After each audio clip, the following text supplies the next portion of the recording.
Dahulu kala, di sebuah desa yang tenang, hiduplah seorang gadis cantik bernama Bawang Putih. Ia tinggal bersama ayahnya yang sangat ia sayangi.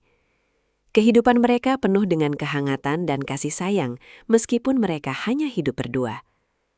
Bawang Putih adalah sosok yang rajin, rendah hati, dan selalu tersenyum kepada siapa saja. Namun, di balik kebahagiaan itu, ayahnya merasa Bawang Putih membutuhkan sosok seorang ibu untuk menemaninya tumbuh dewasa. Akhirnya, sang ayah memutuskan untuk menikah lagi dengan seorang janda yang memiliki seorang putri bernama Bawang Merah. Awalnya, Ibu Tiri dan Bawang Merah bersikap sangat manis dan baik kepada Bawang Putih. Mereka tampak seperti keluarga yang sempurna dan harmonis. Namun itu semua hanyalah topeng belaka untuk mengambil hati sang ayah. Di balik senyum mereka, tersimpan rencana untuk menguasai segala yang dimiliki oleh keluarga Bawang Putih. Kesedihan mendalam pun tiba ketika sang ayah jatuh sakit dan akhirnya meninggal dunia. Kini, Bawang Putih benar-benar sebatang kara di bawah kendali Ibu Tiri dan saudaranya. Begitu sang ayah tiada, sifat asli mereka mulai terlihat. Bawang Putih tidak lagi diperlakukan sebagai anggota keluarga, melainkan sebagai pembantu di rumahnya sendiri. Setiap hari ia harus bekerja keras dari fajar hingga petang tanpa henti, sementara mereka hanya bersantai. Pagi demi pagi dilalui Bawang Putih dengan beban kerja yang berat. Ia harus mencuci pakaian, memasak, dan mencari kayu bakar sendirian. Suatu hari, saat sedang mencuci pakaian di sungai yang arusnya cukup deras, Bawang Putih sangat kelelahan, hingga ia tidak menyadari bahwa salah satu kain kesayangan ibu tirinya terhanyut oleh arus. Ia panik dan mencoba mengejarnya. Namun kain merah itu hilang terbawa jauh ke arah hilir sungai. Ketika ia pulang dan menceritakannya, ibu tirinya marah besar. Dengan nada yang sangat kasar, ia menyuruh Bawang Putih untuk tidak kembali ke rumah sebelum kain itu ditemukan. Bawang Putih pun kembali ke sungai dengan air mata berlinang. Ia menelusuri tepian sungai yang semakin jauh, masuk ke dalam hutan yang lebat dan gelap, sambil terus bertanya kepada setiap orang yang ia temui, apakah mereka melihat kain merah yang hanyut tersebut. Setelah berjalan cukup jauh, ia melihat sebuah gubuk kecil di pinggir sungai. Di sana, tinggal seorang nenek tua yang misterius, namun berwajah ramah. Ternyata, sang neneklah yang menemukan kain merah tersebut.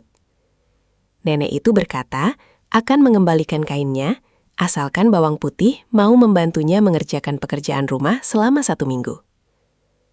Tanpa ragu dan dengan tulus hati, Bawang Putih pun setuju untuk membantu sang nenek. Selama seminggu, Bawang Putih merawat nenek itu dengan sangat baik. Ia memasak makanan yang lezat, membersihkan gubuk hingga mengkilap, dan menemani sang nenek berbincang dengan penuh kesantunan. Sang nenek sangat terkesan dengan ketulusan dan kebaikan hati Bawang Putih yang tidak pernah mengeluh, meskipun pekerjaannya sangat banyak. Waktu berlalu begitu cepat, dan tibalah saatnya bagi Bawang Putih untuk kembali pulang ke rumahnya. Sebelum Bawang Putih pergi, nenek itu memberikan kain merah yang hilang tadi. Sebagai tambahan rasa terima kasih, nenek menawarkan Bawang Putih untuk memilih 1 dari 2 buah labu sebagai hadiah. 1 labu berukuran besar dan 1 lagi berukuran kecil. Karena Bawang Putih tidak serakah, ia memilih labu yang berukuran kecil agar tidak merepotkannya selama perjalanan pulang yang cukup jauh melewati hutan. Sesampainya di rumah, Bawang Putih segera menyerahkan kain merah itu kepada ibu tirinya. Namun ibu tirinya tetap marah karena Bawang Putih pulang terlalu lama. Saat ia membelah labu kecil pemberian nenek tadi untuk dimasak, betapa terkejutnya mereka semua. Di dalam labu itu, ternyata penuh dengan perhiasan emas, berlian, dan permata yang sangat indah dan berkilauan. Rumah mereka seketika dipenuhi oleh cahaya emas yang menyilaukan mata. Melihat kekayaan itu, Ibu Tiri dan Bawang Merah bukannya bersyukur, malah menjadi sangat iri. Mereka bertanya bagaimana Bawang Putih bisa mendapatkan hadiah sehebat itu. Setelah mendengar ceritanya, muncul sebuah rencana licik di kepala mereka. Ibu tiri menyuruh bawang merah untuk melakukan hal yang sama, pura-pura menghanyutkan kain, mencari gubuk nenek, dan memilih labu yang paling besar agar mereka menjadi kaya raya seketika. Bawang merah pun pergi ke sungai dan sengaja menghanyutkan kain merahnya. Ia mengikuti arus hingga sampai ke gubuk nenek tersebut. Namun, berbeda dengan bawang putih, bawang merah bersikap sangat kasar dan sombong. Selama seminggu di sana, ia bermalas-malasan dan terus mengeluh tentang kotornya gubuk tersebut. Ia bahkan tidak mau membantu sang nenek dan selalu membentaknya agar segera memberikan hadiah labu yang ia inginkan. Saat waktu seminggu berakhir, bawang merah menagih upahnya dengan paksa. Sang nenek memberikan pilihan yang sama, dan dengan penuh ketamakan, bawang merah langsung menyambar labu yang paling besar. Ia bahkan tidak berterima kasih dan langsung berlari pulang dengan perasaan bangga.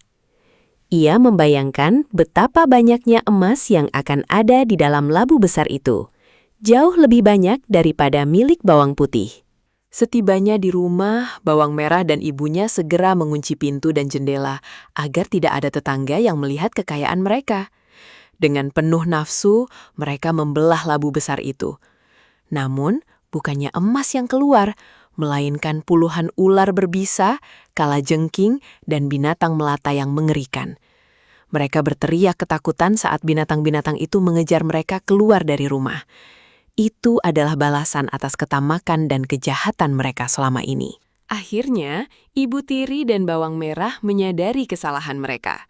Mereka meminta maaf kepada bawang putih atas semua perlakuan buruk mereka selama ini. Bawang putih yang pemaaf pun menerima permintaan maaf mereka dan membagikan hartanya untuk hidup bersama secara adil. Namun, kini bawang putihlah yang memegang kendali karena kebijaksanaannya.